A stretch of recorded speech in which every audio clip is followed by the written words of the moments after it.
How to change your email on Roku. Welcome and let's get right into this tutorial. Starting off, you need to log in into your Roku account.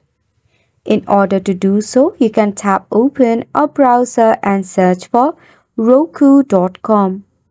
Start off by signing in into your Roku account.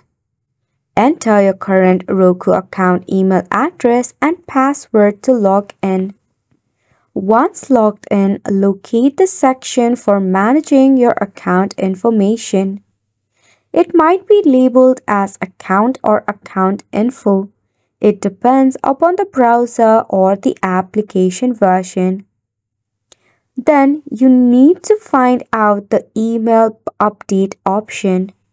It might be named as email or account email or something similar. Just click on the update or edit button next to your current email address, which will allow you to enter your new email address. After which you will have to verify about the change of the email address. You might receive an email regarding it. Verify yourself and tap on Save Changes. And voila, just like that, you have changed the email on your Roku. And it's a wrap for the video as well. Thank you so much for tuning in.